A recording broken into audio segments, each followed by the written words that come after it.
Okay. Setting up Java. So what I've done on the website, folks, is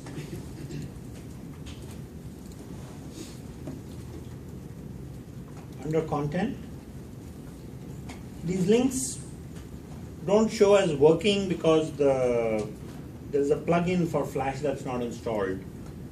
You know, so you just have to install the plugin, but the videos do work. I'm sure you guys have been watching them, right? Has anybody gone back and taken a look just to verify that it's working for you guys? Okay. So what I've done is set up Java in PC. So your personal computer, Mac, or so there are two things that we need to do. We need to install the JDK, and then we need to install Eclipse.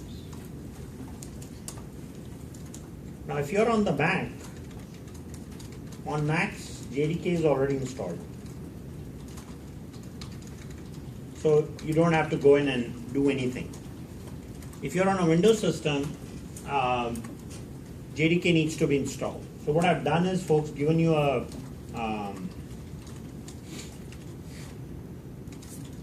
given you the link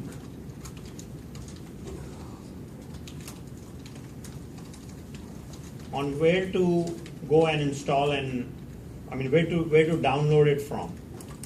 So you go to so you have these. So I'm basically going to a link, and this tells you how to install. These are probably the most copious instructions for a given operating system you can find. Click on Microsoft Windows, and you will need to run through the JDK installation for Microsoft Windows. Keep in mind, when you download JDK or Java Development Kit, you also get the runtime environment, which is JRE, Java Runtime Environment, is a subset of JDK. So now the other thing might be, where do you go and download? So I guess I should include this link also on the website. You go to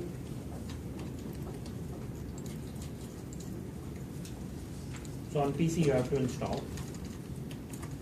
On PC for installation you go to java.oracle.com, and then you click on under top downloads Java SE.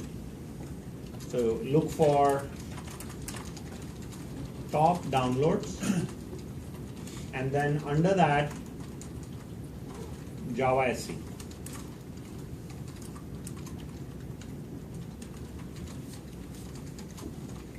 This thing is like installing Word. You just, it just takes a long time to download, and then it gives you an application wizard to basically install it. So if I go here in Java SE, one question that you'll have is, well, which one, right? So when I click on Java SE, I have Java Platform Standard Edition. Like for right now, it's Edition 8, Unit 25. That's the current release. But what happens is every month or a couple of months they end up, keep increase. These numbers tend to go up, but the installation instructions hopefully don't change significantly. At least they haven't seemed to have in the last decade or more. So you say JDK download. When you click on JDK download, you get all these options. So first you have to accept the license agreement. And if you don't want to accept the license agreement without reading it, you can click on this little link, print it out, read it, show it to your lawyer, whatever. Yeah, some people do. So you want to download the 64-bit version. My assumption is that you're not working with a 32-bit operating system at this point in time. So just download that, and then it's an executable. When it gets into the download folder, open it, run through the wizard, and you're set. Okay? The only thing this executable won't do for you is set an environment variable, which I'm going to try and show you. Well, actually, I can't show you on this system because I don't have access. So what you do is,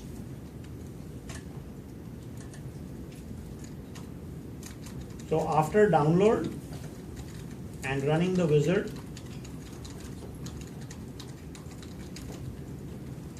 you need to set the path variable on Windows or in Windows. And that's why for that you go to these installation instructions.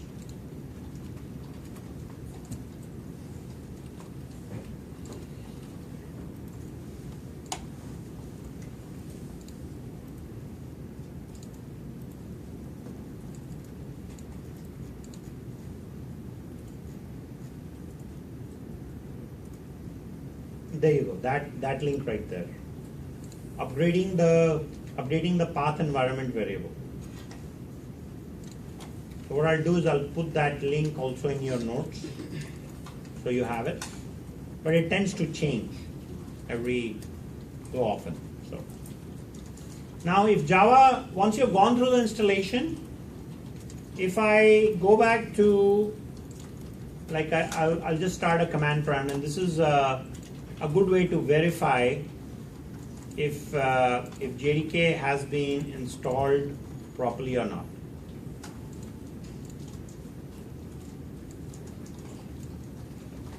So if I say Java minus version, and you'll never need to work in command shell like this ever, only if you want to. And if you want to have some fun there, then I can certainly help. So that is a good sign. That is saying that you've got JDK 1.8, build 5 or build 13, right? And if I type Java C, that's the Java compiler. So these are programs that can be run in command shell, but because we don't want to run in a command shell like this, we're going to download Eclipse and work in that. If we say Java C, it says it's not a recognized command. So that means the path variable is not set properly. And on this machine, I'm going to have to do that manually. So what I'm about to do, you can, I guess, use this method at home as well, but I recommend following the instructions that are here. I'm not allowed to go into control panel system and modify things, so I have to do it in command line. So I'm going to go to the F drive and start looking for where Java is installed. And looks like it's nowhere. That's not good. Program files.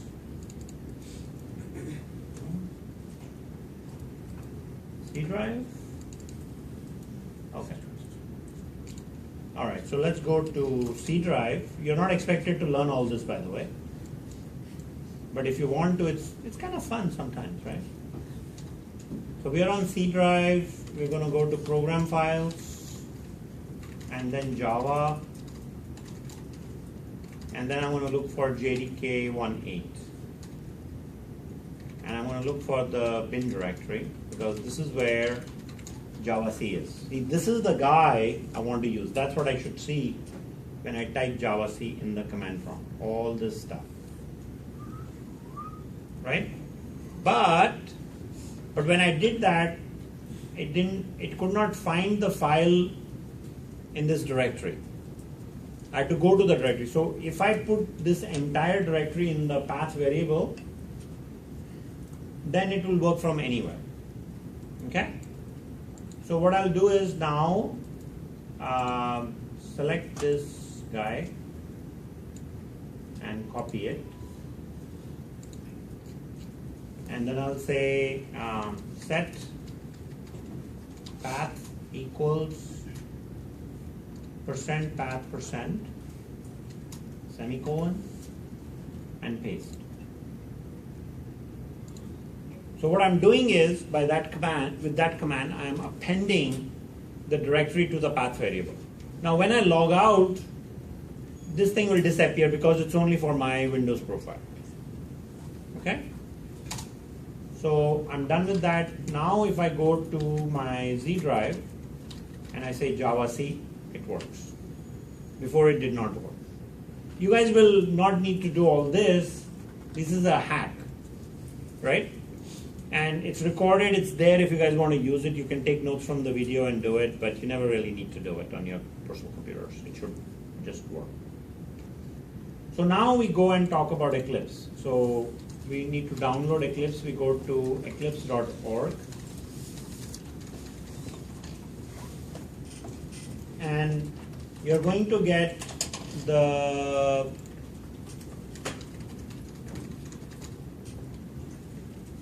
So when you go to eclipse.org, there is a download link on the top right. And you want to get Eclipse IDE for Java developers. Now, you can select your operating system from this drop-down menu. If you're on a Mac, you download Windows, it's not going to work. Because this thing is native, right? So you can select your Mac OS. Is Cocoa a version of an operating system or is it a platform? Mac people? What is Cocoa? It sounds like hot chocolate. I guess you guys don't know, so whatever. So select 64-bit and